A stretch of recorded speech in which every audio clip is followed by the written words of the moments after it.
comes from me. My salvation comes from me.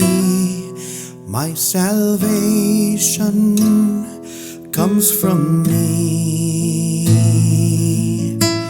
Only from me.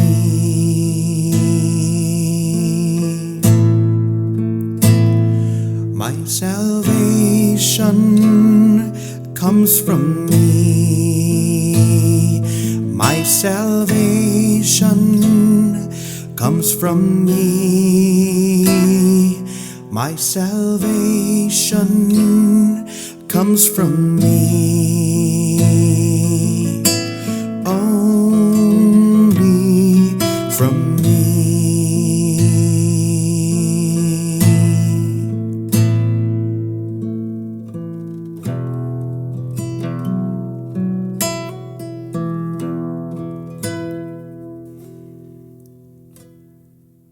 Lesson 70 from A Course in Miracles. My salvation comes from me.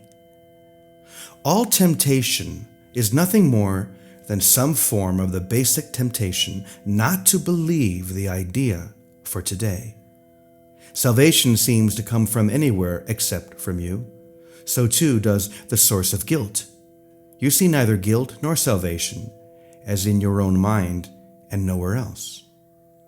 When you realize that all guilt is solely an invention of your mind, you will also realize that guilt and salvation must be in the same place. In understanding this, you are saved. The seeming cost of accepting today's idea is this: it means that nothing outside yourself can save you. Nothing outside yourself can give you peace. But it also means that nothing outside yourself can hurt you or disturb your peace or upset you in any way. Today's idea places you in charge of the universe, where you belong because of what you are. This is not a role that can be partially accepted, and you must surely begin to see that accepting it is salvation.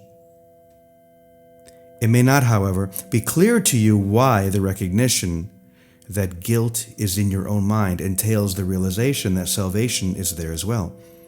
God would not have put the remedy for the sickness where it cannot help. That is the way your mind has worked, but hardly His. He wants you to be healed, so He has kept the source of healing where the need for healing lies. You have tried to do just the opposite, making every attempt, however distorted and fantastic it might be, to separate healing from the sickness for which it was intended, and thus to keep the sickness. Your purpose was to ensure that healing did not occur. God's purpose was to ensure that it did. Today we practice realizing that God's will and yours are really the same in this. God wants us to be healed, and we do not really want to be sick because it makes us unhappy. Therefore, in accepting the idea for today, we are really in agreement with God. He does not want us to be sick, neither do we. He wants us to be healed, so do we.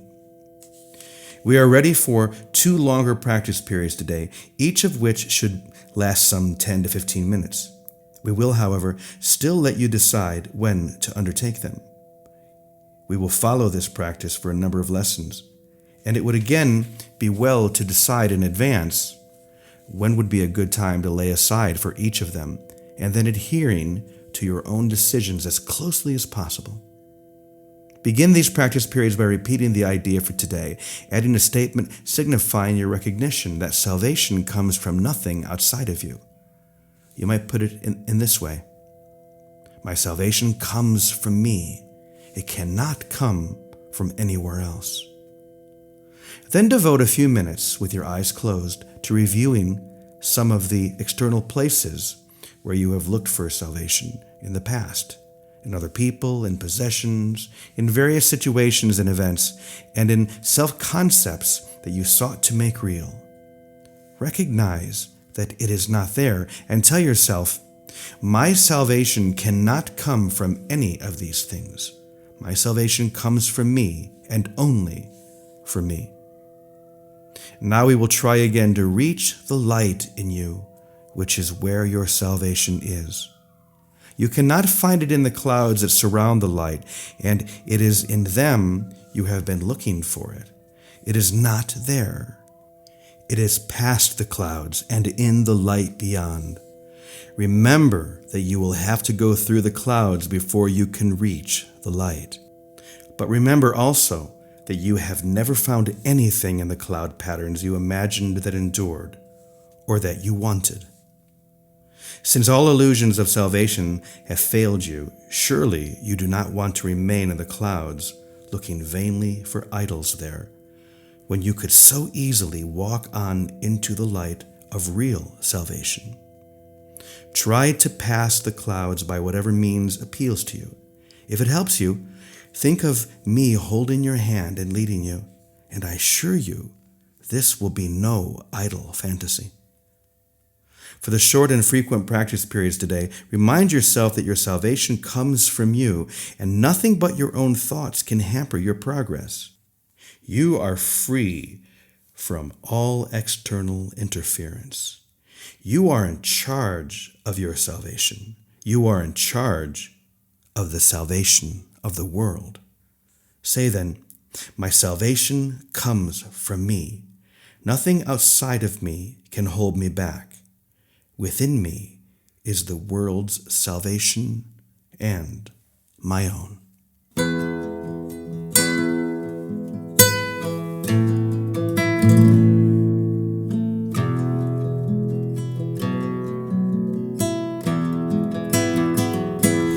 My salvation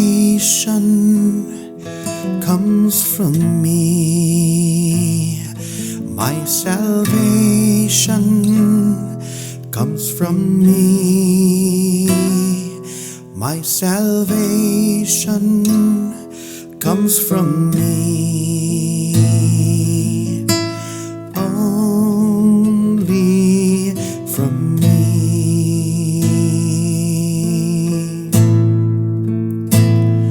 My salvation comes from me.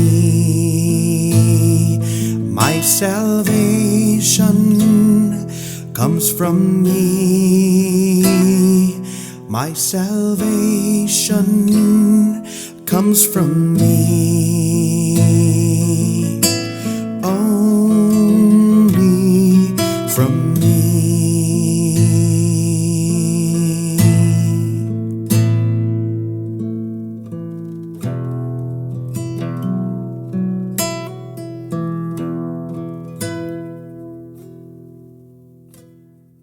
And now for the reflection on Lesson 70.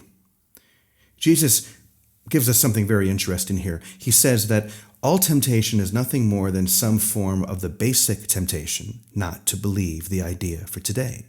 The idea that my salvation comes from me, not from anywhere outside of me, not from a teacher, a guru, a lover, a book even, not even a book. Of course, in the text, Jesus says, throw away this book and come with wholly empty hands unto your God. And he also brings back the beautiful analogy of the clouds that are held within us through our grievances, but which are released into the light as I allow myself to come into the simple and gentle realization that my salvation comes from me, nowhere else, nothing outside. In other words, it is already within me. It is already real. It is already whole. And this is the real lesson. Salvation is already true. It is already within. It is mine now, but to open that door so that the light of that awakened consciousness, the home where I am now, can come into my full awareness.